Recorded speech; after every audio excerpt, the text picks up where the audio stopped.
when the Eagles play the Seahawks on Monday night to cap Week 12. Will Carson Wentz be benched? Coach Doug Pederson went on a roughly 3-minute soliloquy today defending his quarterback.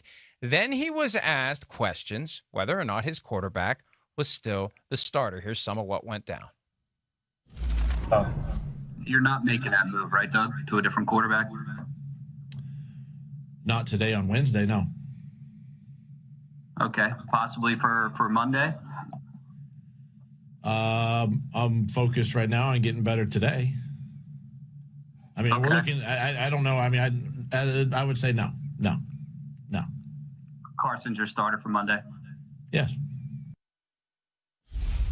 I think that was a little effort by Doug Pederson to engage in some verbal swordplay. It almost reminded me of the way that Jim Harbaugh used to be with the 49ers, when he felt like every press conference was a competition, and his demeanor suggested that he was typing out the words that he was thinking about saying on an invisible screen in front of his eyes and reading them and making sure that they were okay before he said them. And I think Pederson just kind of tripped over himself and walked into this impression that maybe Carson Wentz will be in trouble come Monday night. I'm still convinced they're sticking with Carson Wentz because they're stuck with Carson Wentz.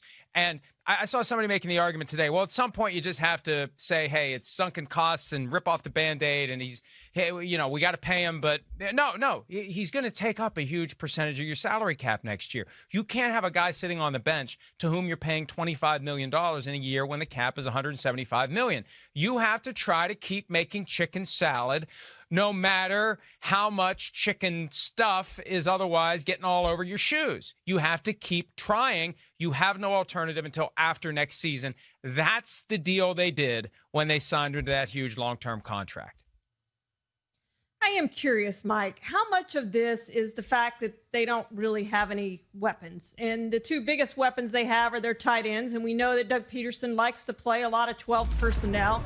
And Zach Ertz has played only 6 games. And Dallas Goedert has played only 6 games, and they weren't the same 6 games. But when Travis Fulgham, all due respect to Travis Fulgham, when he's your leading receiver, your favorite receiver, I think you've got problems at the receiver position. I mean, there's a reason that this guy was cut multiple times and ended up on the Eagles, and he's played great for the Eagles, but he's not a number 1 receiver.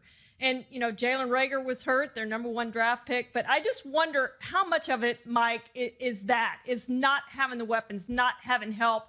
They've had all those injuries in the offensive line. How much is on Carson Wentz and how much is on the rest of the team?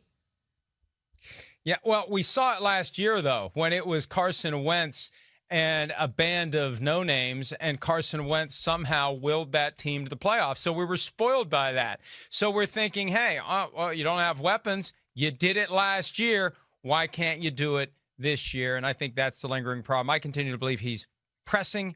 He's trying to do too much. He's trying to justify trading up to draft him, picking him over Nick Foles, and paying him that big contract all at once in one play, in one moment, and then everybody will quit criticizing him. And I just feel like there's that urgency to overdo it, and I think that's one of the problems. And they've got to get it figured out, or everybody's going to be on the hot seat in Philadelphia going into the 2021 season. Hi, I'm Mike Tirico, and thanks for watching. Make sure to hit subscribe for the latest news and highlights from NBC Sports.